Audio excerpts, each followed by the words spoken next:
I stood there at the airport, my suitcase still in hand, watching Cassandra's private jet lift off into the sky without me. My name's Julian Cole, and this was supposed to be our big anniversary weekend, a getaway she'd promised me for months. We'd been planning it since January, or at least I thought we were.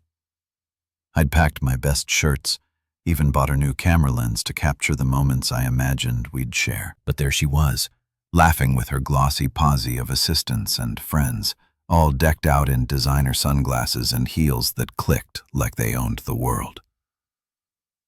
"This is a girls' trip now," she'd said, tossing me that smirk of hers, the one that always made me feel like I was the punchline to a joke I didn't get. I could have yelled, could have made a scene right there in the terminal. But I didn't. I'm not the begging type. Her laughter echoed in my head as I turned on my heel and walked straight to the first-class desk. The lady behind the counter barely blinked when I asked for the next flight to Paris. I had the miles, the cash, and a sudden fire in my gut telling me I didn't need Cassandra's permission to live my life. Within an hour, I was buckled into a plush seat, sipping a coffee as the plane taxied down the runway. I wasn't chasing her. I was leaving her behind. 10 minutes after her jet took off, I knew she'd get the email. I'd scheduled it earlier that morning, right after she ditched me. It was from our shared legal advisor, a little automated surprise I'd set up with a few clicks. Subject line, preliminary separation agreement. I could picture her face, those perfectly arched brows shooting up, her lips parting in that silent gasp she does when she's caught off guard. She'd be 30,000 feet in the air, surrounded by her giggling crew, and suddenly pale as a ghost. Good. Let her squirm. By the time my plane touched down in Paris, my phone was already buzzing like a beehive. I didn't even check it, just let it vibrate in my pocket as I stepped into the warm, bustling chaos of Charles de Gaulle. 155 messages. I'd find out later. 155 little please, rants, and apologies she'd typed out while I was sipping wine over the Atlantic. But right then, I didn't care. I was in Paris, and for once, it wasn't about her. It was about me. I grabbed my bag, adjusted my jacket, and walked out into the city that was about to change everything. The air smelled like fresh bread and freedom, and I wasn't looking back. Cassandra could keep her jet, her entourage, her smirks. I had a ticket to something better, and I wasn't waiting for her to sign off on it. This was my runway now, and I was taking off. I settled into my first-class seat, the hum of the plane's engines vibrating through me as we climbed higher over the Atlantic. My name's Julian Cole, and for the first time in years I wasn't flying to keep up with Cassandra's schedule or to play the part of her arm-candy husband at some glitzy event. This was my flight, my choice, and it felt damn good. The flight attendant handed me a glass of champagne, and I watched the bubbles rise and pop, each one disappearing like the promises Cassandra had made over the years. We'd started out as partners, equals, I thought, building her luxury tech brand from late-night brainstorming sessions in our cramped apartment. Back then, it was our dream. But somewhere along the way, it became hers. I turned into the guy holding her purse at red carpet galas, smiling for the cameras while she dazzled the world. "Julian, you're so good at being there for me," she'd say like it was a compliment. I'd nod, play along, let her shine. But now, staring out at the endless stretch of clouds, I saw it for what it was. I'd been erased, reduced to a prop in her perfect little production. The champagne tasted sharp, bitter even, but I drank it anyway. I reached into my carry-on and pulled out the leather-bound journal she'd given me last Christmas. It was one of those expensive gifts she loved. Beautiful, thoughtful on the surface, but empty inside. She hadn't even bothered to write a note in it. Typical. I flipped it open, the blank pages staring back at me like a challenge. My pen hovered for a second. Then I pressed it to the paper and wrote the first words that felt like they belonged to me. Julian's Paris, not hers. It wasn't poetry, but it was mine, and that was enough. I leaned back, letting the words sink in. Paris wasn't just a destination now. It was a declaration. I wasn't going to trail after her anymore. Wasn't going to wait for her to throw me a scrap of attention. This trip was about me figuring out who I was when I wasn't Cassandra Blake's +1. The plane rocked gently and I started planning. I'd land in a few hours, check into a hotel. Nothing like the over-the-top places she'd pick. And just walk. No itinerary, no press calls, no one telling me where to stand or what to say. I'd wander the streets, eat whatever smelled good, maybe dust off my camera, and take some pictures for myself, not for her Instagram. The thought made me smile, a real one, not the practice grin I'd worn for years. I glanced at the journal again, tracing the words with my finger. Julian's Paris. It sounded like freedom. I didn't know what I'd find there. Maybe a cafe with strong coffee. Maybe a quiet corner to think. Maybe even someone who'd see me. Not her shadow. The idea of not being alone for long flickered in my mind, but I pushed it aside. This wasn't about replacing her. It was about reclaiming me. The flight attendant came by again, offering a warm towel, and I took it, wiping my hands like I could scrub off the last decade of playing second fiddle. Outside, the sky was turning pink and gold, the sun dipping below the horizon. I didn't check my phone, didn't want to see her messages yet.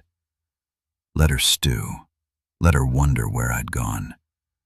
For once, I wasn't the one waiting. I closed the journal, tucked it back into my bag, and finished the champagne. The plane leveled out, steady and sure, carrying me toward a city I'd always loved but never truly explored on my own terms. I didn't need her jet, her plans, her approval. I had a seat, a pin, and a clean slate. Paris was waiting, and I was ready to meet it, not as Cassandra's husband, but as Julian.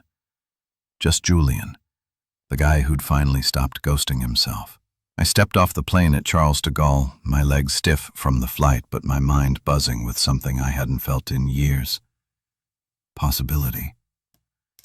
My name's Julian Cole, and I was in Paris. Not because Cassandra dragged me here for some photo op, but because I'd chosen it. The airport was a blur of voices. French, English, a dozen other languages mixing together, and I moved through it like a man waking up from a long sleep. I grabbed my bag from the carousel, slung it over my shoulder, and headed for the exit, ready to breathe in the city. But before I could get far, a voice called out, smooth and familiar. Julian Cole as I live and breathe. I turned, and there he was, Marco Levant, leaning against a pillar with that easy grin of his. Marco was one of Cassandra's old investors, a sharp guy with a knack for turning a profit and a reputation for not taking her crap. He pulled out of her company a couple of years back, something about creative differences, and now he was her biggest rival in the tech game. Marco, I said, shaking his hand, what are you doing here? He chuckled, adjusting the cuff of his tailored jacket. Same as you, I guessed, getting out from under her thumb. I heard about the airport stunt. Classy move, by the way. I smirked, not sure how he knew already, but Marco always had his ear to the ground. Yeah, well, I wasn't about to cry over it. He nodded like he'd expected nothing less. Good. You're not the only one she's tried to cut out, you know. She uninvited me from her little summit this weekend. Thought I'd crash it anyway. He reached into his pocket and pulled out a cream-colored envelope, handing it to me. You should come too. She's headlining, or was supposed to. Be a shame if she didn't see some familiar faces in the crowd. I took the invitation, flipping it over in my hands.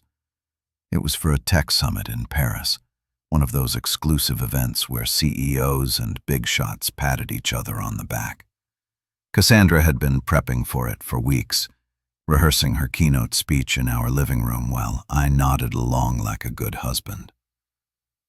"She doesn't know you're coming, does she?" Marco asked, his eyes glinting with mischief. "No," I said, feeling a grin tug at my lips. "She will soon." He clapped me on the shoulder, laughing. "That's the spirit. Come on, let's grab a drink.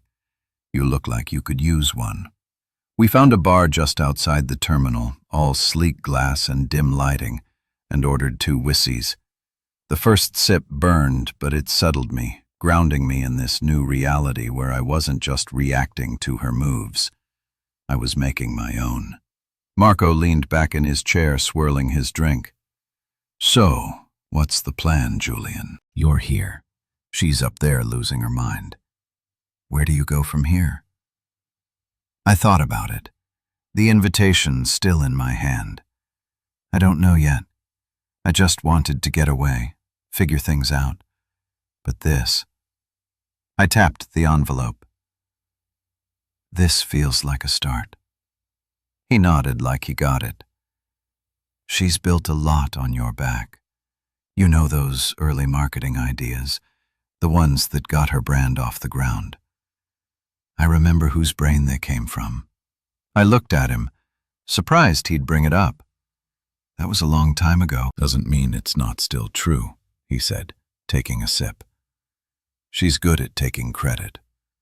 You're good at letting her. Maybe it's time to change that." The words hit me harder than I expected. I'd spent years telling myself it didn't matter, that I was happy supporting her being the guy behind the scenes. But sitting there with Marco, the whiskey warming my chest, I realized how much I'd let slip away. Paris wasn't just a getaway anymore. It was a chance to take something back. We finished our drinks and Marco stood tossing some euros on the table. "See you at the summit, Julian. Don't let her off easy." He walked off, leaving me with the invitation and a head full of thoughts. I tucked it into my jacket, paid for my half, and stepped outside. The air was crisp, the city sprawling out in front of me. I didn't know what I'd do at that summit, but I knew one thing. Cassandra was about to find out I wasn't her ghost anymore. I hailed a cab, gave the driver the name of a hotel I'd found online. Nothing fancy, just mine, and watched the lights of Paris flicker by. This was my shot, and I wasn't backing down. I woke up to the sound of Paris breathing outside my window. A soft hum of life that felt worlds away from the polished chaos of Cassandra's universe. My name's Julian Cole, and I checked into L'Homme Matin Bleu, a little boutique hotel tucked into the hills of Montmartre. It wasn't the kind of place she'd ever pick. No marble lobbies or concierges kissing her ring, but it was perfect for me. The room was small, with creaky wooden floors and a view of cobbled streets winding down into the city. I didn't need a penthouse to feel alive here. I pulled on a jacket, grabbed my camera, and headed out, letting the morning air hit me like a reset button.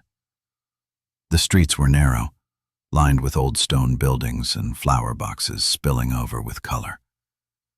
I walked without a plan, something I hadn't done in years. With Cassandra, every trip was a mission. Schedules, meetings, photo ops. But today, I was just a guy with a camera, wandering through a city that didn't care who I was married to. I stopped at a cafe, the kind with wobbly tables and waiters who didn't rush you. The coffee was strong, the croissant flaky and warm, and I sat there watching people go by.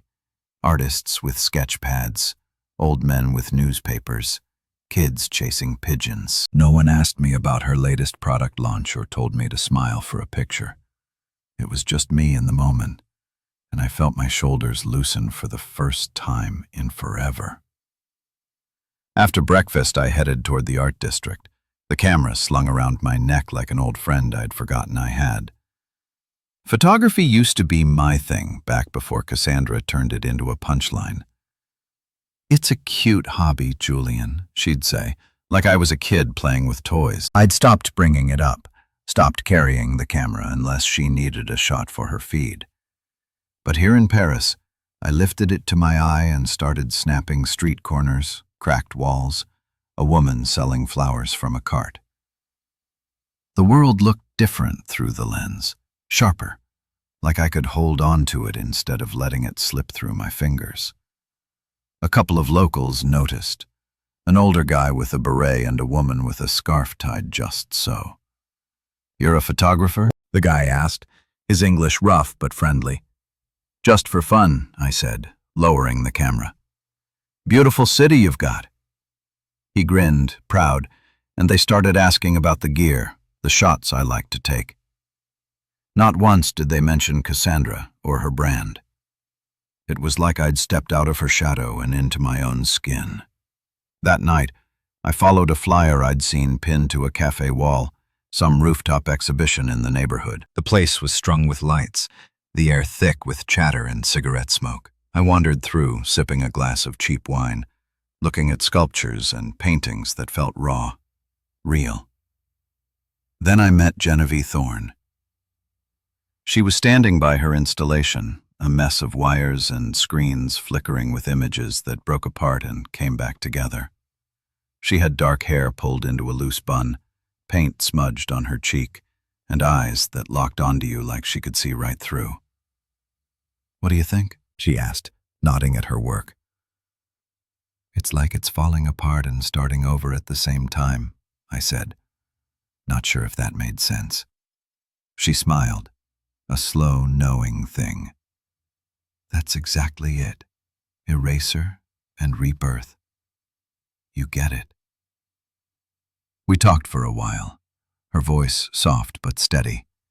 She told me about the piece, how it was about shedding old versions of yourself to find what's underneath. "Sometimes you have to disappear to finally be seen," she said, and it hit me like a punch. I've been disappearing for years, fading into Cassandra's spotlight. But maybe I didn't have to anymore.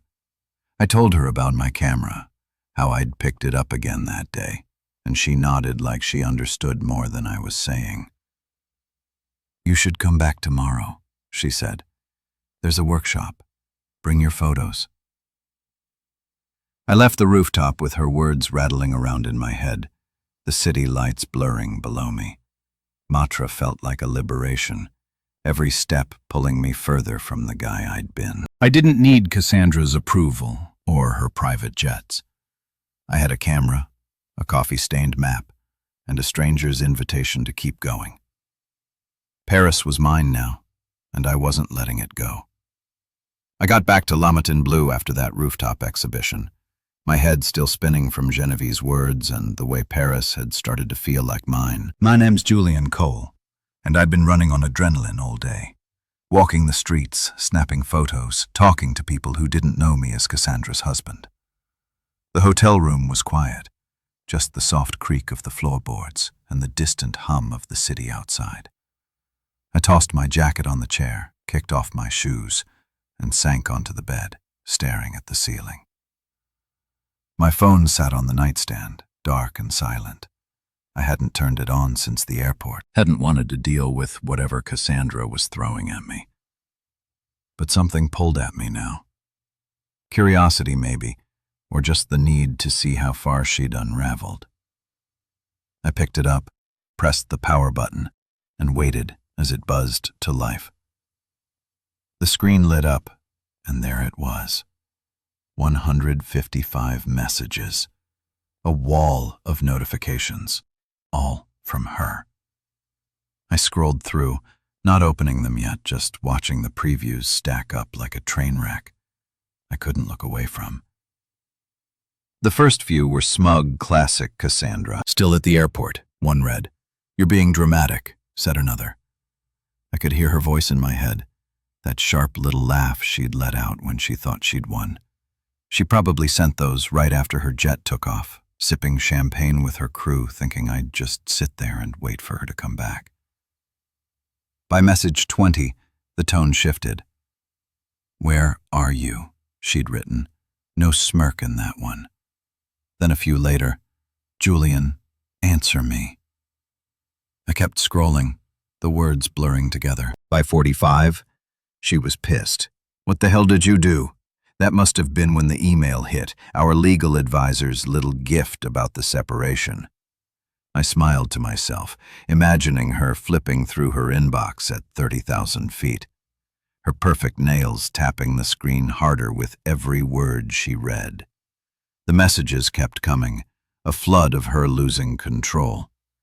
"You can't do this to me," she wrote at 96, like I was the one who ditched her at an airport. Then the apology started. "Julian, I need to talk to you. Please," came at 1:24. "I'm sorry," she said at 1:42. And I almost laughed out loud. Cassandra didn't say sorry, not unless she was backed into a corner. The last one, 155, hit different. "We need to fix this." No demands, no snark, just a plea. I stared at it for a long minute, the screen glowing in the dim room. My thumb hovered over the reply button, but I didn't press it. What was there to say? She left me standing there, laughed about it, and now she was scrambling because I'd finally stopped playing her game. I turned the phone off, the screen going black again, and set it back on the nightstand. Let her wonder. Let her sit with it. I wasn't her lapdog anymore, racing to fix things the second she snapped her fingers. I got up, walked to the window and pushed it open, letting the cool night air roll in. Paris stretched out below me, all twinkling lights and quiet streets, and I felt something settle in my chest. Peace, maybe, or power. She could send 1,000 messages, and it wouldn't change a thing. I was here living my life while she was up there, spiraling in her private jet bubble. I grabbed my camera from the table, flipping through the shots I'd taken that day.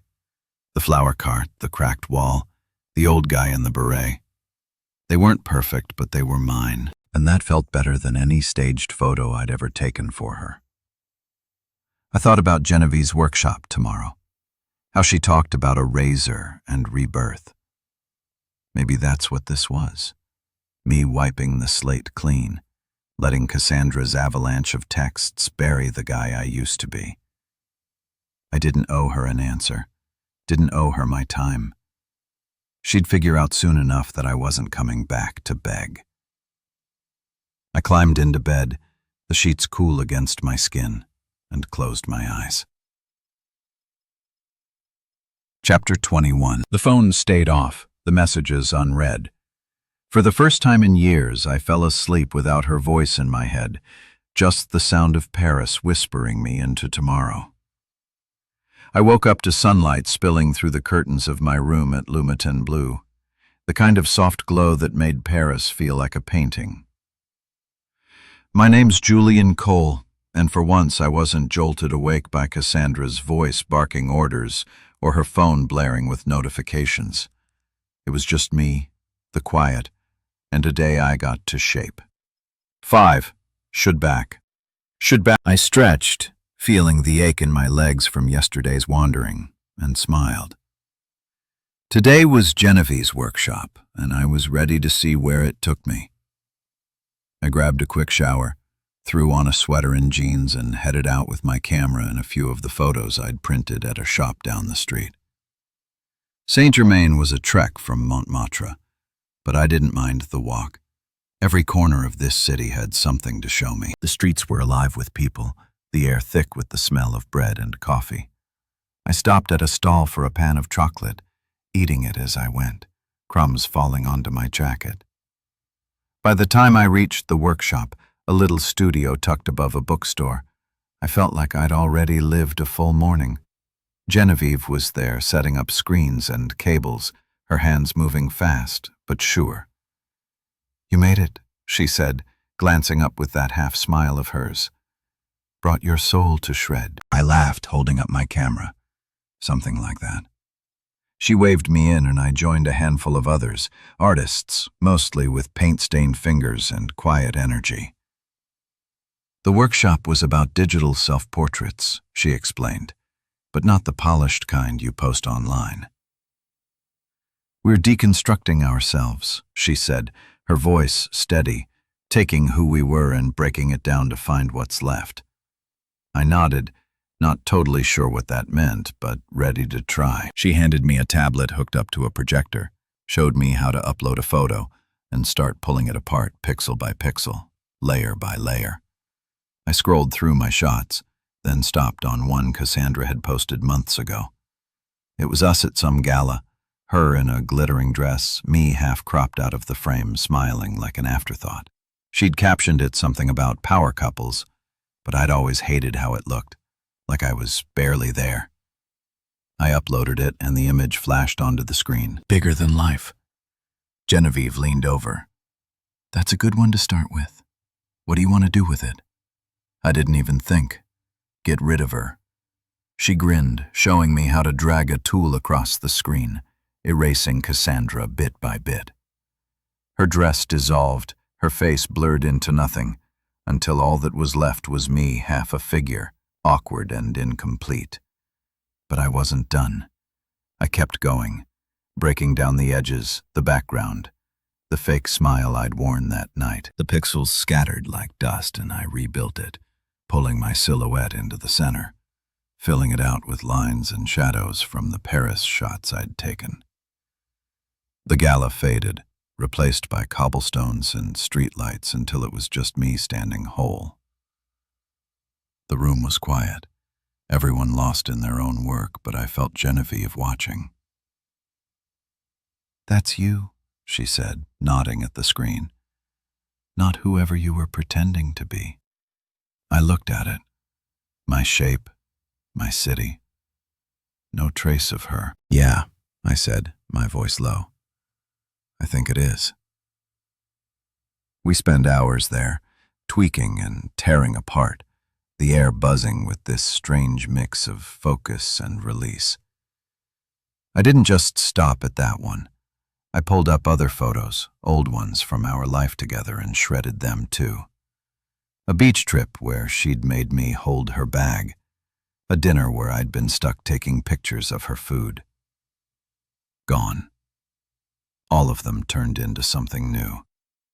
By the end, I had a series of images, each one a piece of me I'd forgotten. Genevieve walked over as I saved the last one. You just published your first piece of emotional honesty, she said, her eyes steady on mine. Feels good, doesn't it? I nodded, not trusting my voice. It did feel good. Better than good. It was like I'd clawed something back, something she'd buried under years of her spotlight. I left the studio as the sun dipped low, the tablet under my arm, and those images burned into my head. Paris glowed around me, all golden and alive, and I walked back to the hotel with a lightness I hadn't known I could feel. Cassandra's world didn't own me anymore. I was undoing it piece by piece and building something real in its place. I stepped out of the cab into the cool Paris evening, the lights of the summit venue glowing ahead like a beacon. My name's Julian Cole, and tonight wasn't about hiding anymore. It was about showing up. Marco had invited me to this dinner, the one Cassandra was supposed to host, and I'd said yes without a second thought. The invitation was still in my pocket, creased from being handled all day, but it felt like a ticket to something bigger than just a meal. I adjusted my jacket, not the flashy kind she'd have picked for me, just a simple one I liked, and walked in. The place was all glass and gold, packed with tech execs and investors in suits that cost more than my old car. I scanned the room, half expecting to see her sweeping in with that queen bee smile. But she wasn't there. The table settings had her name on them, though. Cassandra Blake, keynote speaker. Guess she hadn't canceled yet. I found Marco near the bar sipping a drink and chatting up some guy in a bow tie. He spotted me and waved me over. "You clean up nice, Julian," he said, handing me a glass of something dark and strong. "Ready to stir the pot?" I took a sip, letting it burn down my throat. "She's not here, is she?" He shook his head, smirking. "Not yet. Word is she's been off the grid since that email hit. Her team scrambling." Before I could ask more, someone grabbed my arm. Lily Monroe, Cassandra's executive assistant. She was all nerves, her blonde hair slipping out of its neat bun. "Julian, thank God," she whispered, pulling me aside. "She's been spiraling since that legal thing dropped. She hasn't told anyone why she's not here tonight."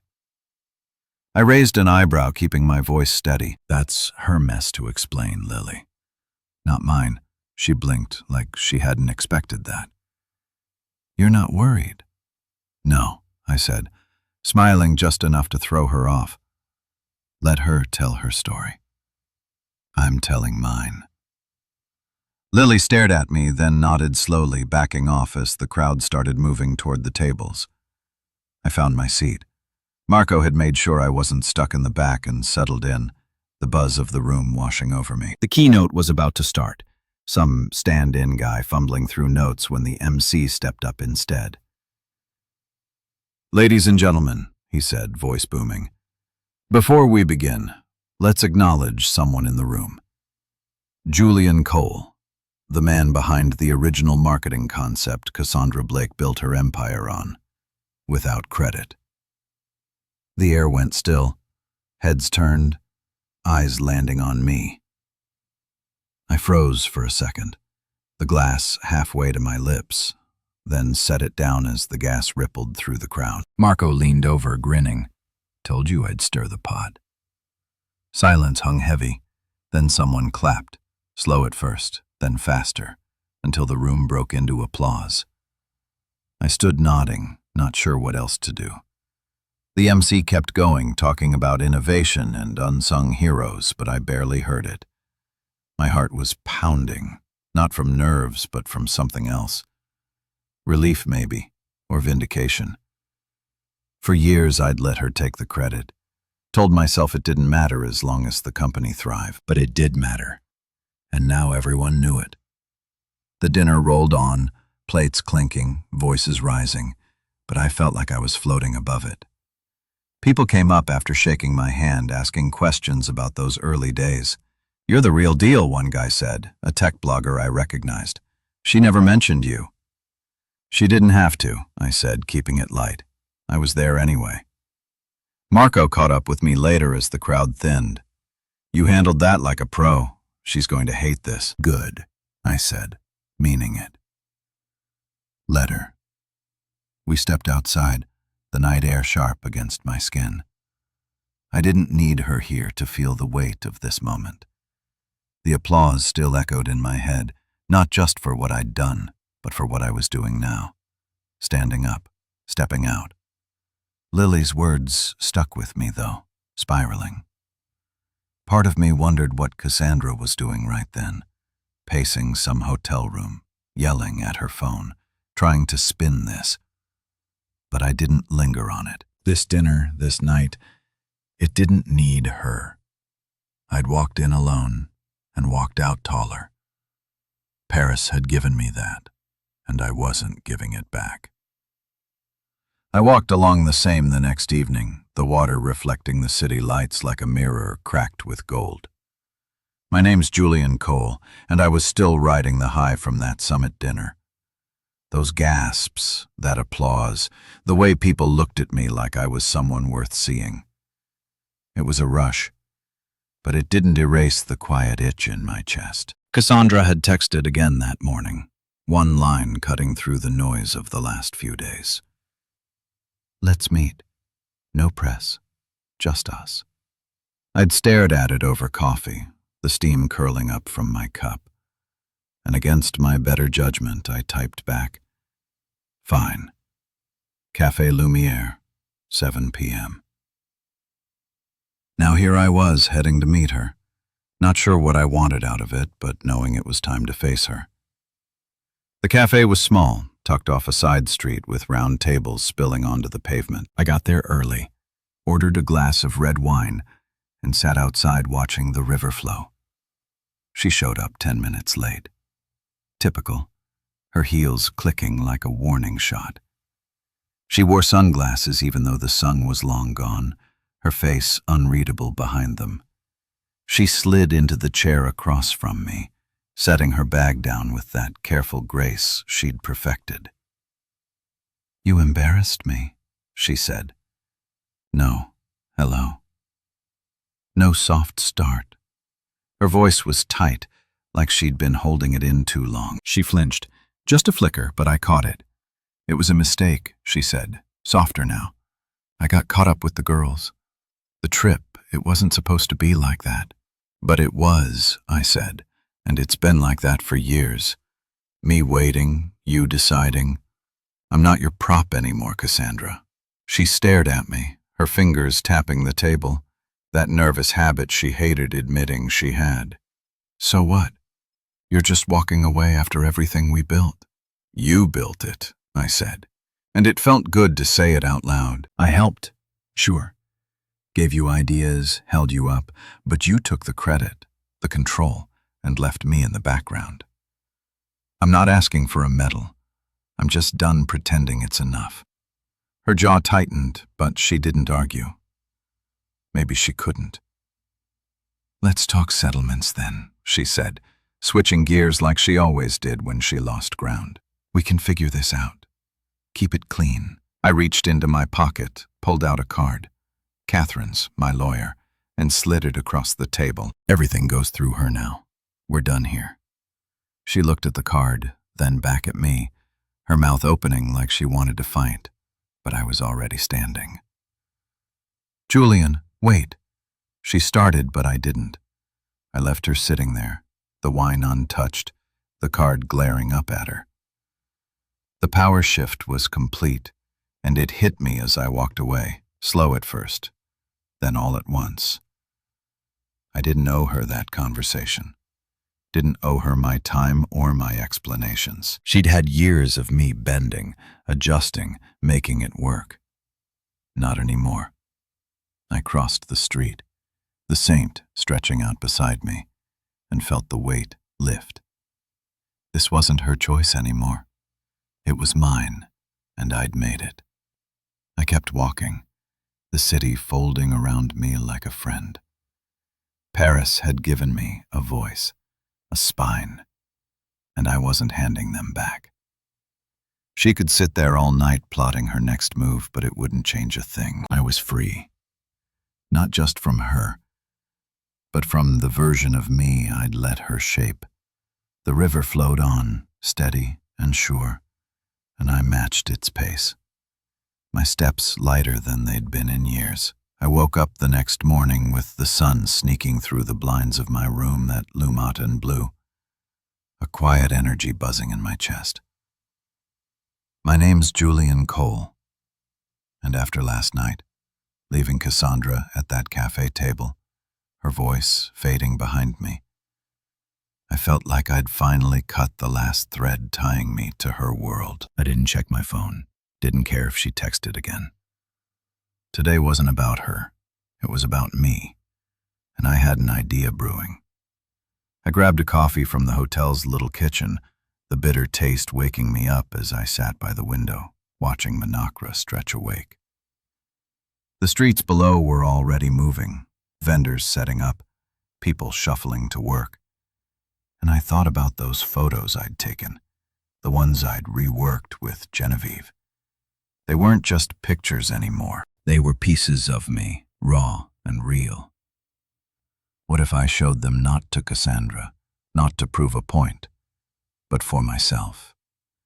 I pulled out my notebook, scribbling down thoughts. Gallery, exhibit, Paris. By the time I finished my coffee, I had a plan. I called Genevieve, catching her just as she was heading out. "Hey, it's Julian," I said, pacing the room. "You know anything about renting gallery space?" She laughed. That easy sound that made everything feel possible. "You're serious?" "Yeah, I know a spot near Luray. Small, but it's got character." "What are you thinking? An exhibit?" I said, the words solidifying as I spoke. Those portraits I did at the workshop, plus the street shots from this week. I want to put them up. She didn't hesitate. I'm in. Meet me there in an hour. I hung up, grabbed my camera and the printed photos, and headed out. Le Marais was a maze of narrow streets and old buildings alive with galleries and cafes. The space Genevieve found was perfect. White walls, worn wooden floors, a big window letting in light. The owner, a gruff guy named Pierre, agreed to a short rental, muttering about crazy artists, but handing me the keys. Genevieve showed up with a toolbox and a grin, and we got to work. We hung the photos, my silhouette against Paris streets, the fragmented gala shot, the flower cart lady mid-laugh. I called it Uncropped, a name that felt right, like I was finally stepping into the frame. We worked all day adjusting frames, tweaking the layout until it looked like something real. By the next afternoon, we opened it up. Nothing fancy, just a sign out front and word of mouth. People trickled in, locals mostly, then some tourists, their voices bouncing off the walls as they looked at my work. I stood back watching them linger. Point, talk. A woman in a red coat bought the flower card shot, saying it reminded her of her grandmother. A guy with a beard asked about the tech behind the digital pieces. There wasn't a mob, but it was enough. 2 days later, every print was sold. I couldn't stop smiling. Marco dropped by that second night, his suit sharp as ever. "Congratulations," he said, handing me a beer from a nearby bar. "You're a hit. By the way, she's been trying to buy back your shares in the company. I told her too late." I laughed, clinking my bottle against his. "She can keep scrambling. I'm good here." He nodded, looking around. "This is you, Julian, not her shadow. You should see her face when she hears about this." I didn't need to. I could picture it. Those perfect brows furrowing, her lips pressing tight. But it didn't matter anymore. The gallery was mine. The photos were mine. And the people who bought them saw me, not her. Genevieve joined us, her paint-splattered jeans a contrast to Marco's polish. "You did it," she said, nudging me. "Told you there was something honest in there." "Couldn't have without you," I said, meaning it. She shrugged, but her eyes said she got it. We stood there, the three of us, as the last visitors left, the space quiet again. I looked at those empty walls, the sold tags still pinned up, and felt full, and not just of pride, but of something I'd lost along the way. This was my passport to the real me, stamped and signed in Paris. I didn't need Cassandra's approval or her empire. I had this, and it was enough. I woke up on my last day in Paris with the kind of quiet that sneaks in after a storm. Soft, steady, and mine. My name's Julian Cole, and I'd spent the week rewriting myself, step by step, photo by photo, until I wasn't just Cassandra's husband anymore. The room at Lameton Blue felt smaller now, like I'd outgrown it, my bags half packed by the window. I didn't know where I'd go next, back home maybe, or somewhere new. But I knew I wasn't the same guy who'd landed here. I grabbed my phone off the nightstand, the screen lighting up with one new message. It was from her, sent just after midnight. "Do you still love me?" I stared at it, the words sharp against the soft morning light. Cassandra, always cutting to the core when she was desperate. I could see her typing it, probably alone in some hotel suite, her nails clicking on the screen, waiting for me to cave like I always had. My thumb hovered over the reply button, a dozen old habits tugging at me. Say yes, smooth it over, give her something to hold on to. But I didn't. I pressed delete, the message vanishing like it had never been there, and set the phone down. No response, no punctuation, just peace. I didn't owe her an answer anymore. I got up, pulled on a sweater, and headed out. The city calling me one last time. The streets of Monroe were waking up. Bakers hauling trays, kids laughing on their way to school. And I walked with no rush, letting it all sink in. Paris had given me more than I'd expected. A camera rediscovered, a gallery sold out, a spine I'd forgotten I had. I ended up at a bookstore cafe near the Seine, a little place with mismatched chairs and shelves packed tight. I ordered a coffee, grabbed a new journal from the racked plane, no leather, nothing fancy, and sat by the window, the river glinting outside. The pen felt good in my hand, steady, like it belonged there. I opened to the first page and wrote, Julian Cole, artist. No longer Cassandra's +1. No longer stranded, just flying. The words came easy, no hesitation, no second guessing. It wasn't a grand story, just a start. But it was mine. I sipped the coffee, the bitterness grounding me, and watched the water flow. People moved past, tourists with maps, locals with bags of bread, and I didn't feel invisible anymore. I thought about the week. Marco's grin at the summit, Genevieve's quiet push at the workshop, the gallery walls bare from sold prints. They'd seen me, not her shadow, and that was enough to carry forward. My phone buzzed once, twice, but I didn't check it. Let her send whatever she wanted. Apologies, threats, more questions. It didn't matter. I'd said everything I needed to by walking away, by building something here. The cafe filled up, voices blending into a hum, and I kept writing ideas for photos. Places I might go, things I wanted to see through my lens. The pages filled fast, each one a step away from the guy who'd stood at that airport, suitcase in hand, watching her jet take off. I didn't hate her, I realized, finishing my coffee. I didn't even miss her. She was just a chapter ending. And this journal, this city, this me, was the first page of something else. I paid the bill, tucked the journal under my arm, and stepped outside. The air was crisp, the Seine steady beside me. I walked along it, my boots tapping the pavement, and felt the weight of her final message lift completely. No, I didn't still love her. Not the way she meant, not the way that kept me tethered. I loved this instead. The freedom, the quiet, the man I was becoming. I stopped at a bridge, leaned on the railing, and watched a boat drift by. Paris stretched out around me, its lights flickering on as the day faded.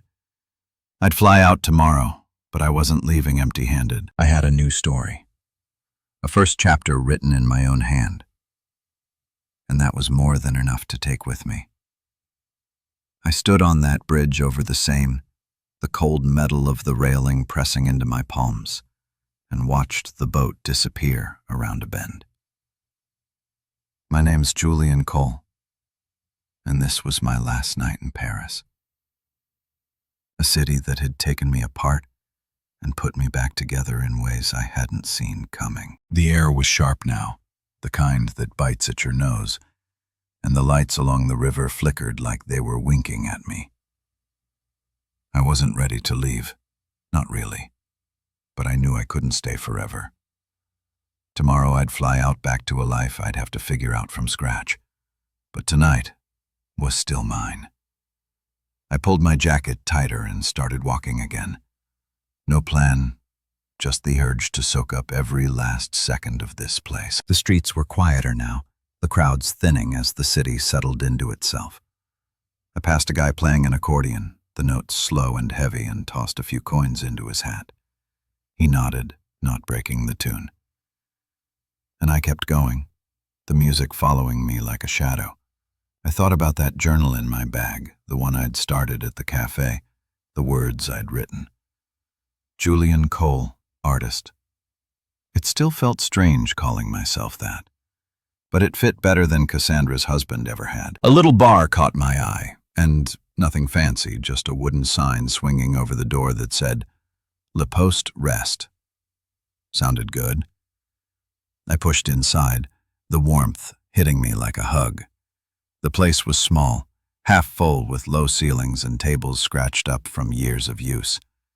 I ordered a whiskey at the counter, the bartender pouring it without a word, and took it to a corner by the window. The glass was heavy in my hand, the amber liquid catching the light, and I sipped it slow, letting it burn its way down.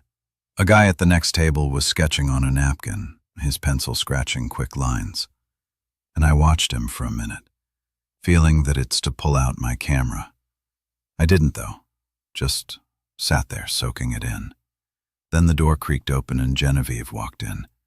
She spotted me right away, her dark hair loose tonight, a scarf dangling from her neck. "Fancy meeting you here," she said, sliding into the chair across from me without asking.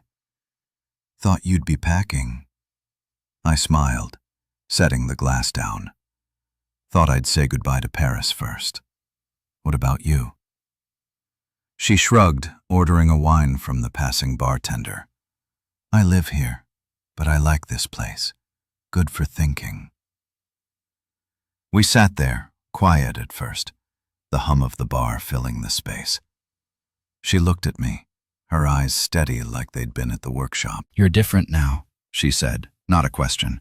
"Yeah," I said, nodding. "I feel it too."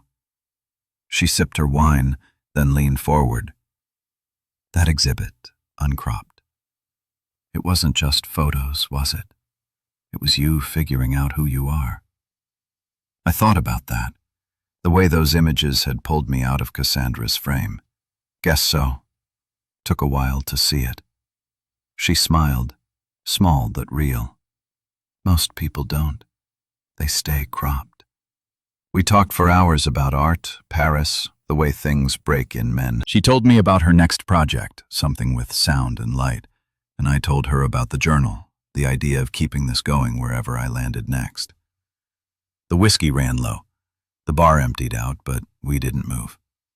It wasn't flirty, wasn't anything more than two people who got each other, but it felt good, solid, like an anchor in all this newness. When the bartender called last rounds, we stepped outside, the cold snapping me awake. "You'll be back," she said, pulling her scarf tight. "Paris doesn't let go that easy." "Maybe," I said, grinning. "Or maybe I'll take it with me." She laughed, waved, and disappeared down the street. I walked back to the hotel alone, the city quiet now, my breath fogging in the air. I packed my bags, tucked the journal in last, and lay on the bed staring at the ceiling. Tomorrow I'd leave, but tonight I was still here, still Julian, still flying.